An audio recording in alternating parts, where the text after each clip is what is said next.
Hello everyone welcome to Veranda AS. நான் உங்கள் ஆஷிக். எல்லாத்துக்குமே பிக்சரை பார்த்தோன்னே தெரிஞ்சிருக்கும். தமிழ்நாட்டில் எலெக்ஷன் ரிசல்ட் வேற வந்திருக்கு. தமிழ்நாடை பொறுத்தவரை ஒரு முக்கியமான விஷயம் என்ன அப்படின்னா, நம்ம அரசியலையும் சினிமாவையும் பிரிக்க முடியாது. சினிமாவுடைய தாக்கம் தமிழ்நாடு அரசியலில் ரொம்ப ரொம்ப ஒரு மிகப்பெரிய லெவல்லே இருக்கு.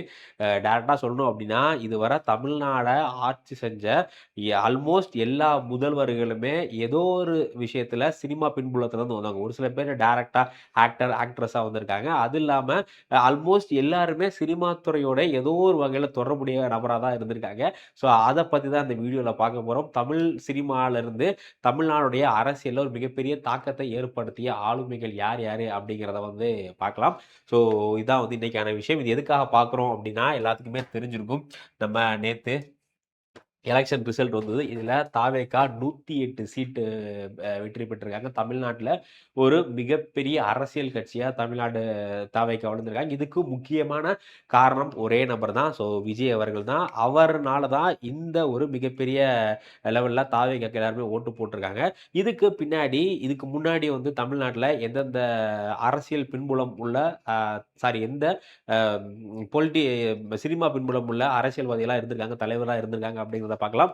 அதுல முதல் நபர் யாரு அப்படின்னா, ஃபர்ஸ்ட் சி.என். அண்ணாதுரை அவர்கள். ஸோ அண்ணாவ பொறுத்தவரை ஒரு மிகப்பெரிய அரசியல்வாதியா நமக்கு தெரியும். அதே மாரி தமிழனுடைய திராவிட முன்னேற்ற கழகத்துடைய முதல் சிஎம்மாவும் அண்ணாதுரை அவர்கள் நமக்கு தெரியும். பட் அண்ணாதுரை அவர்கள் வந்து ஒரு சினிமா ரைட்டர் அப்படிங்கிறது நமக்கு பல பேருக்கு தெரியாது. நெறைய புத்தகங்கள் எழுதியிருக்காரு. நெறைய தமிழ் சினிமாக்கு வசனங்கள், டயலாக்ஸ் இந்த மாரி நெறைய விஷயங்கள் எழுதியிருக்காரு. ஸோ அதனால அண்ணா வந்து டைரக்ட்டா ஒரு ஹீரோ அப்படிங்கிற அந்த ஒரு இமேஜ்ல வரல அப்படின்னாலும், அண்ணா அவர்களும் வந்து சினிமா துறையுடைய பின்புலம் இருக்கக்கூடிய ஒரு தலைவர் தான். தமிழ்நாட்ட ஆட்சி செஞ்சிருக்காரு. ஸோ 1949ல டிஎம்கே பெரியார்ட்டருந்து பிரிஞ்சு வந்து டிஎம்கே ஆரம்பிச்சு 1967ல தமிழ்நாடுடைய முதல்வரா வந்து அண்ணாதுரை அவர்கள் வந்து வராங்க. முக்கியமா ஸ்கிரீன் ரைட்டர். அது மட்டும் இல்லாம ஒரு சிறந்த பேச்சாளரும் அண்ணாதுரை வந்து இருந்திருக்காங்க. இவருடைய படைப்புகள், இவருடைய படமா இருக்கட்டும், இல்ல இவருடைய நாவலா இருக்கட்டும், இது எல்லாத்துலயுமே நெறைய இந்த திராவிட சித்தாந்தத்துடைய கருத்துக்கள கொண்டு போய் சேர்த்திருக்காரு. குறிப்பா சமூக நீதி, சோசியல் ஜஸ்டிஸ், அதே மாதிரி ஆன்டி காஸ்ட் ஐடியாலஜி, அந்த ஜாதிய எதிர்க்கிற ஐடியாலஜி, அதுக்கப்புறமா தமிழர் அப்படிங்கிற அந்த உணர்வ படங்கள் மூலியமாவும் சரி, புத்தகங்கள் மூலியமா, அவருடைய பேச்சுக்கள் மூலியமா அண்ணாதுரை வந்து கொண்டு போய் சேர்த்திருக்காரு. இவருடைய முன்னெடுப்புனால தான் இன்னைக்கு நம்ம தமிழ்நாடு அப்படிங்கிற ஒரு நாடே உருவாகியிருக்கு. தமிழ்நாடு அப்படிங்கிற ஒரு மாநிலமே அ எ அந்த பேர்ல இருக்கு. ஏன் அப்படின்னா, அதுக்கு முன்னாடி மெட்ராஸ் அப்படிங்கிறது தான் நம்ம மாநிலத்தோட பேரு. பட் அண்ணாதுரை அவர் வந்ததுக்கு அப்புறம் தான் தமிழ்நாடுன்னு மாறுது. ஸோ இது வந்து ஒரு மிகப்பெரிய முக்கியமான இன்ஃப்ளூயன்ஸ். ஓகேங்களா? அது மட்டும் இல்லாம கலைஞர். ஸோ கலைஞர் அவர்களையும் வந்து நமக்கு ஒரு மிகப்பெரிய அரசியல் தலைவரா தெரியும். பட் கலைஞருடைய ஒரு முக்கியமான படம் 1952ல வந்த பராசக்தி அப்படிங்கிற படத்து மூலியமா நெறைய முக்கியமான கருத்துக்கள், கடவுள் மறுப்பு கொள்கையா இருக்கட்டும், அதே மாரி அந்த ஜாதி மறுப்பு கொள்கையா இருக்கட்டும், நெறைய அந்த ராஷனலிசம் அப்படி போன்ற நெறைய முக்கியமான திராவிட சித்தாந்தத்த மக்கள் மத்தியில குறிப்பா பாமரர் மக்கள் மத்தியிலயும் வந்து கலைஞர் அவர்கள் எடுத்து போயிருப்பாரு. ஸோ அதனால கலைஞர் அவர்களும் ஒரு சினிமா பின்புலத்துல இருந்து வந்தவங்க தான். பட் டைரக்ட்டா ஒரு ஹீரோ அப்படிங்கிற ஒரு ரேஞ்சுல இருந்து டைரக்ட்டா சிஎம் ஆன நபர் அப்படின்னா, நம்ம வந்து எம்ஜிஆர் அவர்கள எடுத்துக்கலாம். இன்னைக்கு கூட நம்ம அ கிராமங்கள்ல வயசான பாட்டிகளுக்குலாம் போய் கேட்டோம் அப்படின்னா, எம்ஜிஆர் இன்னும் உயிரோட தான் இருக்காரு. அப்படிங்கிற மாதிரியான ஒரு இதுல இருக்காங்க. ஏன் அப்படின்னா, அந்த அளவுக்கு அவருடைய நடிப்பு மூலியமா ஒரு மாஸ் கிரவுட் வந்து புல் பண்ணி வச்சிருந்தாரு. ஸோ எம்ஜிஆர பொறுத்தவரை, எம்ஜிஆர் வந்து நெடுங்காலமாக டிஎம்கேல பயணிச்சு, அதுக்கப்புறமா ஒரு சில விரிசல்னால அவரு தனியா வந்து கட்சி ஆரம்பிச்சு, ஆட்சிய வந்து புடிச்சு இறக்குற வரை முதலமைச்சரா இருந்த நபர் வந்து எம்ஜிஆர் அவர்கள். ஸோ 1972ல ஏடிஎம்கே அப்படிங்கிற ஒரு பார்ட்டிய தொடங்குறாரு. பட் என்னதான் அவர் பார்ட்டிய தொடங்குனாலும், உடனே அவருக்கு வந்து சிஎம் ஆக முடியல. கிட்டத்தட்ட ஒரு 5 வருஷம் வெயிட் பண்ணி தான் வந்து சிஎம் ஆறாரு. 1977ல இருந்து 1987 கிட்டத்தட்ட 3 முறை தமிழ்நாட்ட ஆட்சி செஞ்சு, இன்னைக்கும் நெறைய மக்கள் மத்தியில தமிழ்நாட்டுல ஒரு நல்லாட்சி அப்படின்னாலே மக்கள் வாயில வர்றது எம்ஜிஆர் உடைய காலம் அப்படிங்கிற மாரி தான் வந்து வரும். அதே மாரி நெறைய தலைவர்களும் தங்கள வந்து எம்ஜிஆர் உடைய கம்பேர் பண்ணிப்பாங்க. நான் வந்து எம்ஜிஆர் மாரி இருப்பேன். எம்ஜிஆர் மாரி ஆட்சி புரிவேன் அப்படிங்கிற மாரி. ஸோ அந்த அளவுக்கு நெறைய முக்கியமான மக்கள் வந்து அவர வந்து ஒரு என்னோட கஷ்டத்த, என்னோட குறைகள போக்க வந்த ஒரு கடவுள் அப்படிங்கிற மாரி தான் அவர பார்த்தாங்க. ஸோ அதனால எம்ஜிஆரும் தமிழ்நாடுடைய அரசியல்ல ஒரு மிகப்பெரிய தாக்கத்த வந்து உண்டு பண்ணியிருக்காரு. எம்ஜிஆருக்கு அடுத்து டைரக்ட்டா பார்த்தோம் அப்படின்னா ஜெயலலிதா. அந்த காலகட்டத்தில பெண்கள் அப்படின்னாலே ஒரு சிம்பத்தியா தான் எல்லாரும் பார்த்துட்டு இருந்தாங்க. அதெல்லாம் உடைச்சு ஒரு அயர்ன் லேடியா தமிழ்நாடுடைய அரசியல்ல சினிமா பின்புலத்திலிருந்து வந்தவங்க தான் ஜெயலலிதா அவர்கள். ஸோ எம்ஜிஆருக்கு அப்புறமா எம்ஜிஆருடைய சக்சஸரா அவங்க வந்து வர்றாங்க. ஸோ வந்தது மட்டும் இல்லாம ஒரு தமிழ்நாட்டுல நெறைய முக்கியமான திட்டங்கள், தமிழ்நாட்டுல அந்த சட்டம் ஒழுங்கு அப்படின்னாலே வந்து அது ஜெயலலிதாவுடைய ஆட்சியில தான் நல்லா இருந்துச்சு அப்படிங்கிற மாரி நெறைய பேர் இன்னைக்கும் கூட சொல்றத நம்மளால பார்க்க முடியுது. எக்கச்சக்கமான நலத்திட்டங்கள் பெண்களுக்கு, குழந்தைகளுக்கு இந்த மாரி நெறைய நலத்திட்டங்கள கொண்டு வந்தவங்க தான் ஜெயலலிதா. ஸோ இவங்க வந்து 5 முறை தமிழ்நாட்டுல 5 முறை வந்து சிஎம்மா இருந்திருக்காங்க. முக்கியமா நெறைய வெல்ஃபேர் ஸ்கீம் அம்மா உணவகமா இருக்கட்டும், அம்மா லேப்டாப் இந்த மாரி இன்னைக்கு அம்மா அம்மான்னு சொல்லிட்டு நெறைய முக்கியமான திட்டங்கள் இருக்கு இல்லையா? அது எல்லாத்தையுமே வந்து கொண்டு வந்தவங்க இவங்க தான். ஸோ பெண்கள் மேல இருந்த பார்வை அப்படியே மாறுனது இவங்களால. ஸோ அடுத்து விஜயகாந்த்.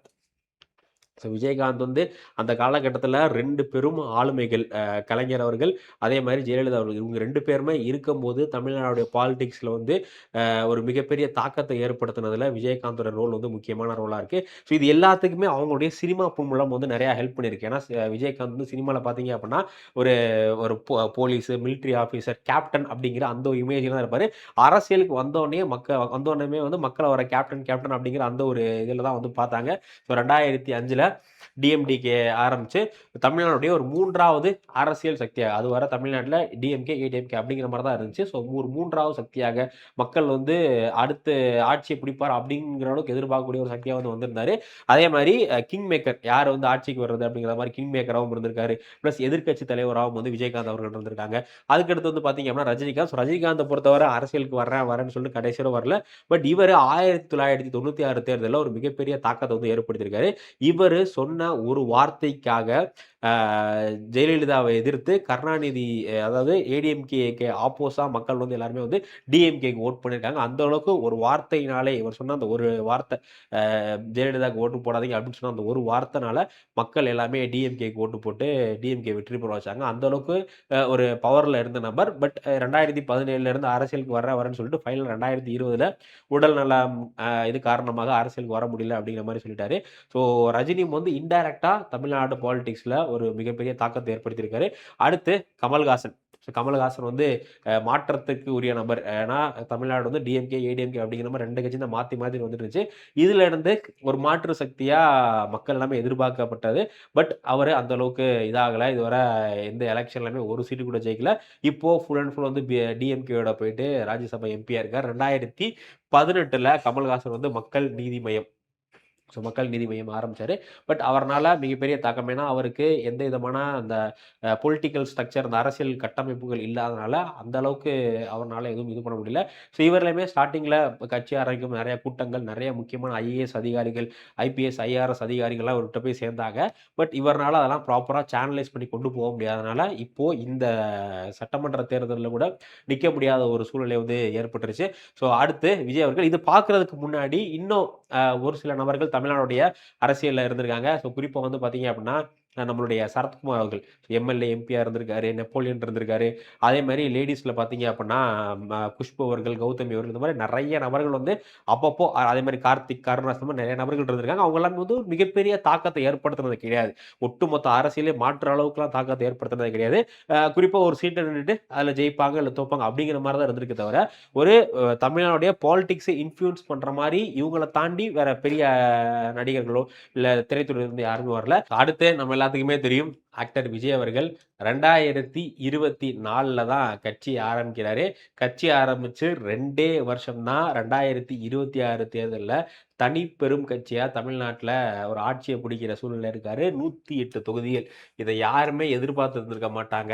2 வருஷத்துல இந்த மாரியான ஒரு சாதனைய பண்ண முடியுமா? அப்படின்னு சொல்லிட்டு. ஏன்னா 70 ஆண்டு காலமான கட்சி ஏடிஎம்கேவும் சரி, அதே மாரி டிஎம்கே 2 கட்சிகளுமே வந்து இதுவரை ஒரு 3, 4 டெர்ம் வந்து ஆட்சி பண்ண கட்சிகள். ஸோ இந்த கட்சிகளுக்கு ஒரு மிகப்பெரிய வோட் பேங்க் இருக்கு. இது எல்லாத்தையுமே தகர்த்து எரிஞ்சு வெறும் 2 ஆண்டுகள்ல ஆட்சிய பிடிக்கிற சூழ்நிலை வந்திருக்காங்க.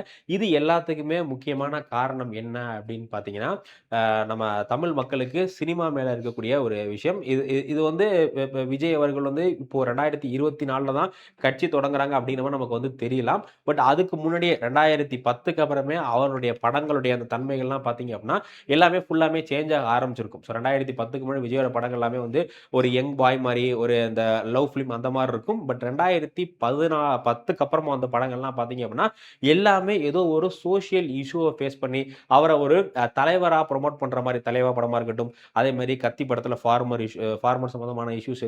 அதுக்கடுத்து 2016, 17ல மெர்சல் படம். அதுல வந்து மெடிக்கல் இஷ்யூ.